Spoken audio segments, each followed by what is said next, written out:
Hi, thank you so much for this opportunity. My name is Mayra Munoz, and I'm super excited to be part of the Foreign Language Department at Caney Creek High School as a future Spanish teacher.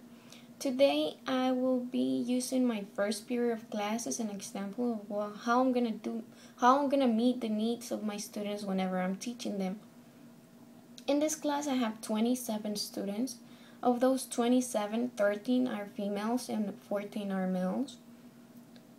The ethnicity in this class is kind of mixed. I have 11 whites, 11 Hispanics, 4 African American, and 1 Asian Pacific. When learning Spanish, the students are not just learning the language, they're learning a whole new world to them because they learn culture, history, traditions, everything. Everything is going to be new for them. Well, we will be using a lot of vocabulary, so what I'm gonna do to make it easier for them is I'm gonna have flashcards. With these flashcards, they're gonna write the word in the front of the flashcard, in Spanish of course, and on the back, they will translate it to English. They will have a picture of it, just because sometimes this picture is better than the translation. They can actually know what it is, and it's better for them. We will have similar words and something that is completely the opposite.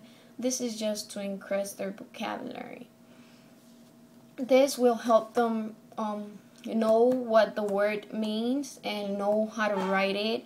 But I also want my students to be able to say it and read it, and not only say the word and know what it is. I want them to know the meaning and say it correctly. So what I'm gonna do in my class, we will have a lot of conversations.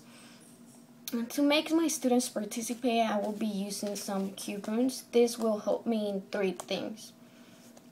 The first one, it will motivate the students to participate in my class, because at the end of the semester, the student who has more coupons will get a gift. I'm not sure what the gift will be yet, but I'm thinking like a gift card to go eat out in a restaurant or something. This will help me as well, because at the end of the semester I will count the coupons as a participation grade. And the third thing is students who are hungry in my class.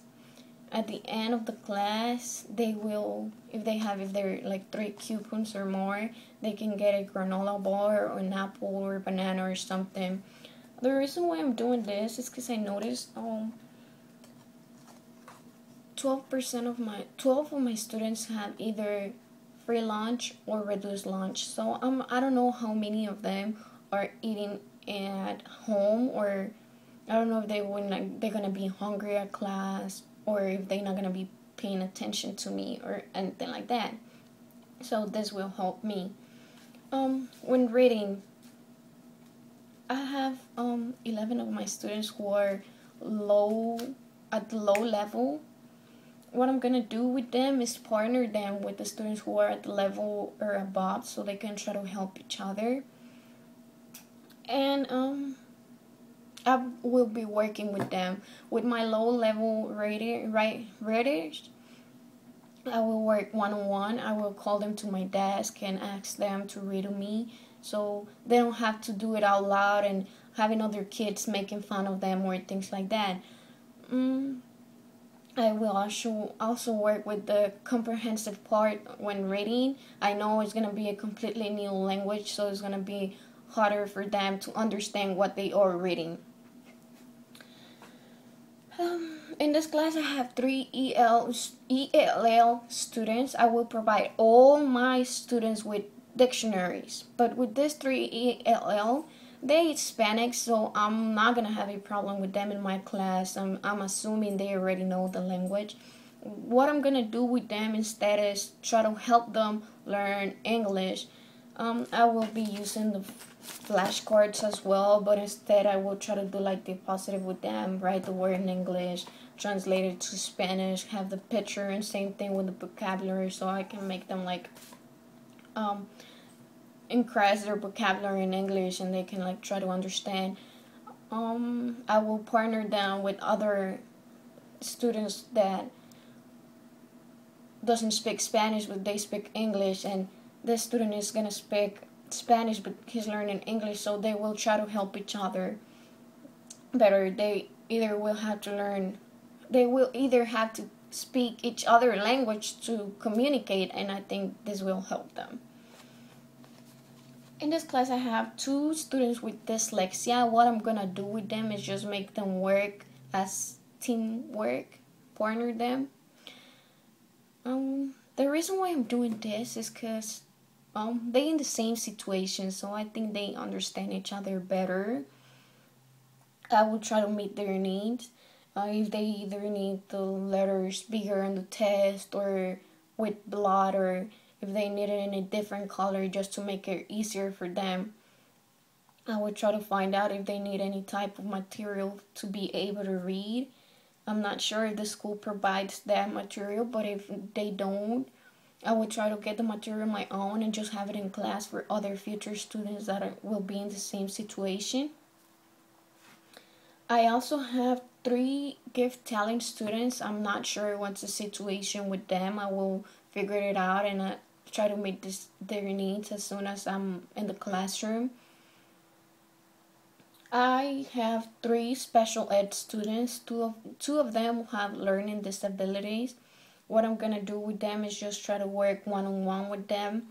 Have them come to me if they need anything,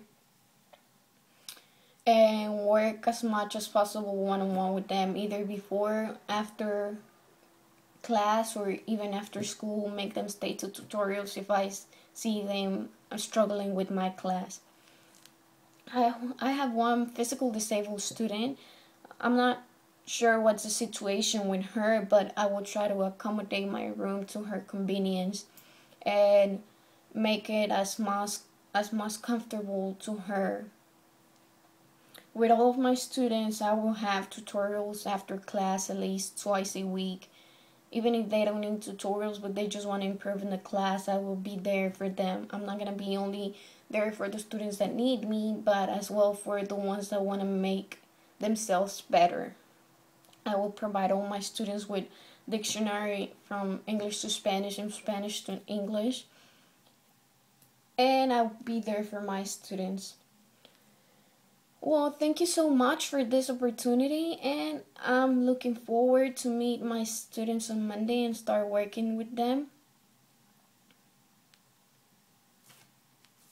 And we will see us on Monday. Thank you.